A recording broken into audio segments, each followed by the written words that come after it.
좋은 아침입니다. 어느덧 4월 마지막 날이네요. 4월 30일 금요일 아침입니다. 갈라디아서 5장을 붙들고 우리 오늘 묵상하겠습니다. 갈라디아서 5장 1절부터 끝절까지 교독합니다. 그리스도께서 우리를 자유롭게 하려고 자유를 주셨으니 그러므로 굳건하게 서서 다시는 종의 멍에를 매지 말라. 보라, 나 바울은 너희에게 말하노니 너희가 만일 할례를 받으면 그리스도께서 너희에게 아무 유익이 없으리라. 내가 할례를 받는 각 사람에게 다시 증언하노니 그는 율법 전체를 행할 의무를 가진 자라. 율법 안에서 의롭다 함을 얻으려 하는 너희는 그리스도에게서 끊어지고 은혜에서 떨어진 자로다. 우리가 성령으로 믿음을 따라 의의 소망을 기다리노니 그리스도 예수 안에서는 할례나 무할례나 효력이 없으되 사랑으로서 역사하는 믿음뿐이니라. 너희가 다름질을 잘 하더니 누가 너희를 막아 진리를 순종하지 못하게 하더냐. 그 권면은 너희를 부르신 이에게서 난 것이 아니니라. 적은 누룩이 온 덩이에 퍼지느니라. 나는 너희가 아무 다른 마음을 품지 아니할 줄을 주 안에서 확신하노라. 그러나 너희를 요동하게 하는 자는 누구든지 심판을 받으리라. 형제들아, 내가 지금까지 할례를 전한다면 어찌하여 지금까지 박해를 받으리요. 그리하였으면 십자가의 걸림돌이 제거되었으리니 너희를 어지럽게 하는 자들은 스스로 베어버리기를 원하노라. 형제들아, 너희가 자유를 위하여 부르심을 입었으나 그러나 그 자유로 육체의 기회를 삼지 말고 오직 사랑으로 서로 종노릇하라. 온 율법은 내 이웃 사랑하기를 내 자신같이 하라 하신 한 말씀에서 이루어졌나니 만일 서로 물고 먹으면 피차 멸망할까 조심하라. 내가 이르노니 너희는 성령을 따라 행하라. 그리하면 육체의 욕심을 이루지 아니하리라. 육체의 소욕은 성령을 거스르고 성령은 육체를 거스리나니 이 둘이 서로 대적하므로 너희가 원하는 것을 하지 못하게 하려 함이니라. 너희가 만일 성령의 인도하시는 바가 되면 율법 아래에 있지 아니하리라. 육체의 일은 분명하니 곧 음행과 더러운 것과 호색과 우상 숭배와 주술과 원수 맺는 것과 분쟁과 시기와 분냄과 당 짓는 것과 분열함과 이단과 투기와 술 취함과 방탕함과 또 그와 같은 것들이라. 전에 너희에게 경계한 것 같이 경계하노니 이런 일을 하는 자들은 하나님의 나라를 유업으로 받지 못할 것이요 오직 성령의 열매는 사랑과 희락과 화평과 오래 참음과 자비와 양성과 충성과 온유와 절제니 이 같은 것을 금지할 법이 없느니라. 그리스도 예수의 사람들은 육체와 함께 그 정욕과 탐심을 십자가에 못 박았느니라. 만일 우리가 성령으로 살면 또한 성령으로 행할지니 헛된 영광을 구하여 서로 노엽게 하거나 서로 투기하지 말지니라. 아멘. 그리스도인의 자유, 오늘 5장 묵상의 제목이고요. 이 갈라디아서 전체의 제목으로 삼을 수도 있는 그런 말이죠. 그리스도인의 자유. 24절 5절을 표준 세번역으로 다시 봅니다. 그리스도 예수께 속한 사람은 정욕과 욕망과 자기 자신의 정욕과 욕망과 함께 자기의 육체를 십자가에 못 박았습니다. 우리가 성령으로 삶을 얻었으니 우리는 성령이 인도해 주심을 따라 살아갑시다. 사회심리학자 에리 프롬은 무엇으로부터의 자유와 무엇을 향한 자유를 구분했습니다. 무엇으로부터 자유를 얻는 것도 힘들지만 무엇을 향한 자유를 알지 못하면 그 자유를 힘들게 얻은 자유를 지키는 건 더 어렵다는 얘기를 하고자 함이었죠. 그래서 자유로부터의 도피라고 하는 제목의 책을 쓰게 됐는데요. 자유로부터의 도피를 꾀하게 된다 하고 분석해 주었어요. 마치 그런 거죠. 가출을 해서 집에서 벗어나려고 가출을 한 아이들이 결국은 그 자유로부터 도피를 해서 어떤 안 좋은 집단에 또 들어가거나 하는 것, 또 예로 삼을 수 있고요. 역사적으로 보면 프랑스 혁명을 이루고 왕정으로부터 자유를 얻었던 프랑스 백성들이 그 자유를 감당하지 못해서 결국은 섬으로 추방을 했던 나폴레옹을 다시 불러다가 그 자유로부터의 도피, 또 황제를 다시 세웠던 모습을 우리들이 기억해 볼 수 있습니다. 죄와 심판, 탐욕과 우상 숭배로부터 자유를 얻은 비유대계 그리스도인들도 그 자유를 감당하지 못하고 유대주의자들의 율법과 할례에 현혹된 것도 비슷한 자유로부터의 도피나 반동, 퇴행으로 해석할 수가 있는 것입니다. 그런 갈라디아 성도들에게 바울은 두 가지로 무엇을 향한 자유를 추구하자고 권하죠. 그 하나는 사랑으로 종노릇하는 자유고 13절에 나옵니다. 다른 하나는 성령의 바람을 따라 사는 자유 16절에서 나오는 것처럼요. 이렇게 사랑으로 종노릇하는 자유를 향해서 가고 또 성령의 바람을 따라 사는 자유를 향해서 가자. 그러지 않으면 또 다른 자유로부터의 도피, 퇴행 같은데 빠질 수 있다는 것입니다. 사람들은 힘이 부족할 때마다 오히려 힘이 넘칠 때 넘어지게 됩니다. 자유도 마찬가지지요. 그러므로 정의로운 방향으로 흐르지 않고 그저 소유만 된 자유는 그 자유의 양이 많을수록 화가 될 수도 있다 하는 것을 기억하십시다.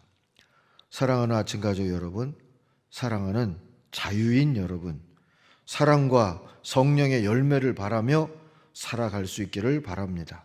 성령을 따라 창조적으로, 이 말은 자유롭게의 다른 말인데요, 성령을 따라 자유롭게 또는 창조적으로 살아가십시다. 근데 여기서 한 가지 짚고 갈 게 있죠. 좋은 열매는 좋은 씨앗으로부터 시작된다는 점입니다. 이게 사람과 하나님과 닮은 듯 다른 점입니다. 하나님은 무에서 유를 창조하시지만 우린 재료가 필요하죠. 그래서 그 재료의 목록이 22절 3절에 나오는 겁니다. 사랑, 기쁨, 평화, 인내, 친절, 선함, 신실, 온유, 절제 같은 것들이죠. 바울은 19절 이하에서 육정으로 살아가는 또는 자유로부터의 도피를 추구하는, 퇴행하는 그런 자들의 재료들과 그 결과들을 말할 때 무질서하게 나열했던 것과는 달리 성령을 따르는 삶의 재료와 열매는 질서 있게 설명을 하죠. 가장 균형 잡힌 수인 3으로 해서 셋씩 세 그룹으로 묶어서 이야기를 해줍니다.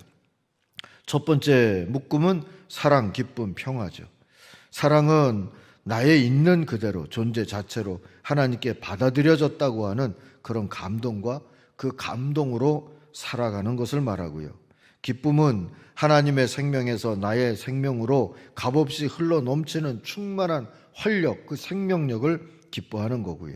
평화는 하나님은 내 경험의 불균형과 모순을 통해 일하시면서 거기 조화를 주신다 하는 것을 깨닫는 거고요. 그 깨달음으로 사는 걸 말합니다. 자, 이런 사랑, 기쁨, 평화는 다 본래 하나님께로 오는 것이지요. 내가 무엇을 해서 그 대가나 또는 상으로 찾아오는 게 아니라 하나님께로부터 오는 순수한 은혜의 재료입니다. 그 다음 그룹은 인내, 친절, 선함이죠. 인내는 서두르지도 않고 결과를 향해 혼자서 돌진하지도 않으면서 함께 머물고 함께 가는 그런 자유입니다. 친절은 우리가 자비라고 알고 있는 히브리 말로는 헤세드라고 하는 이 단어인데요. 강제도 억압도 밀어붙이기도 하지 않고 삶을 느슨하고 여유롭게 다루는 자유입니다. 선함은 죄 이전에 창세기 1, 2장에서 보여주셨던 그 창세의 선함을 바라다 보면서 선한 동기로 창조 세계에 반응하는 자유스러움을 말합니다. 이런 인내, 친절, 선함은 성령의 감동을 따라 순종함으로 이룰 수 있는 것이고요. 누군가와 함께 나누기도 하고 베풀 수도 있는 그런 재료들인 셈입니다. 세 번째 그룹은 신실, 온유, 절제인데요. 개역성경은 이 신실을 충성이라고 번역해 주었죠. 이기주의적이지 않고 하나님 나라의 가치와 하나님 나라의 의미에 기초한 꾸준한 헌신과 참여를 우리는 충성 또는 신실이라고 말하고요. 온유는 성공을 위해서 지배하고 억압하려고 하기보다 소금과 빛과 누룩이 되어서 살아가는 걸 자족해 하는 것. 그게 온유입니다. 절제는 변덕과 충동 대신에 우리 에너지의 방향을 바르게 잡아나가는 것이고 또 이걸 훈련하는 걸 절제라고 합니다. 이 신실 온유 절제는 성령을 따라 사는 사람들이 누리는 예수님을 닮은 성장과 성숙의 재료들인 셈이지요. 첫 번째 이 재료인 사랑은 히브리의 율법, 구약 성경의 율법의 엑기스인 것이고요. 아홉 번째 나오는 절제는 그리스의 이상이었습니다. 어쨌든 성령의 자유로운 창조 사역으로 주어지는 이 모든 재료는 우리가 창조적으로 평화, 곧 샬롬을 이루어 살기에 충분한 재료들이지요. 이런 재료를 심으면 이런 열매를 맺습니다. 9가지 특성이 나타나는 열매이지요. 9개라고 하는 복수형으로 되어 있지 아니하고 열매는 단수형으로 되어 있고 그 특징이 9가지다. 우리가 이렇게 이해하면 좋겠습니다. 열매라는 말의 의미를 한번 묵상해 보십시다.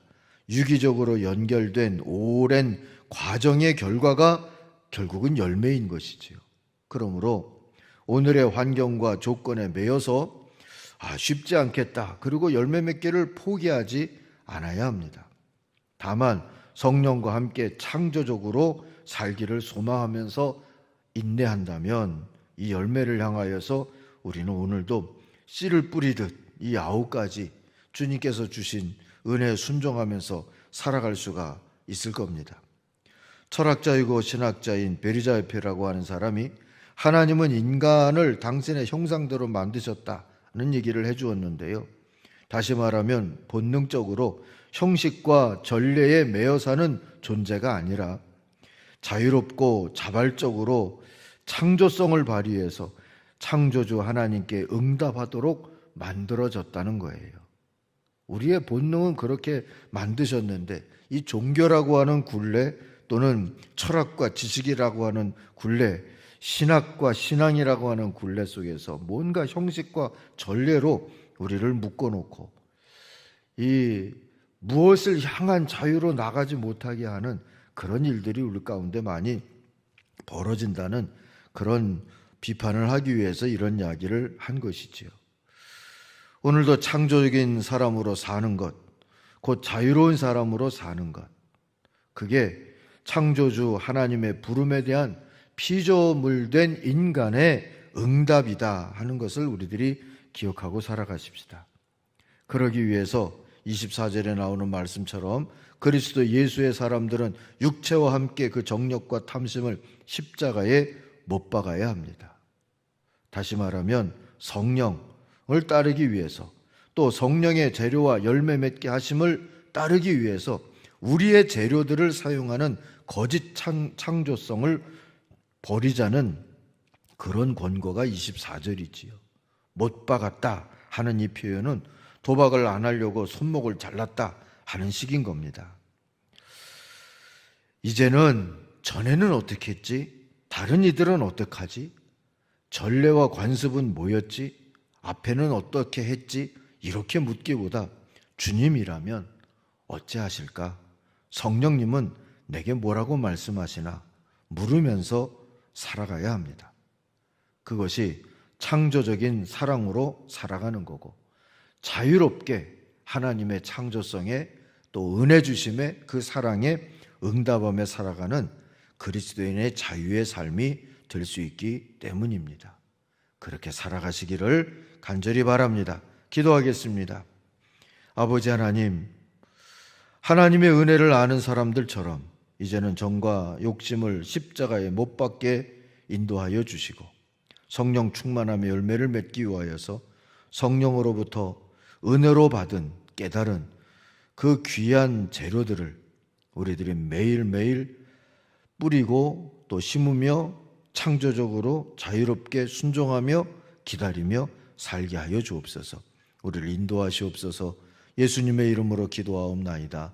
아멘. 하늘에 계신 우리 아버지, 아버지의 이름을 거룩하게 하시며 아버지의 나라가 오게 하시며 아버지의 뜻이 하늘에서와 같이 땅에서도 이루어지게 하소서.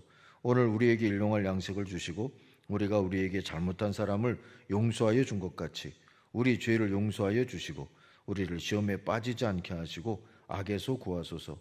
나라와 권능과 영광이 영원히 아버지의 것입니다. 아멘. 기도하겠습니다.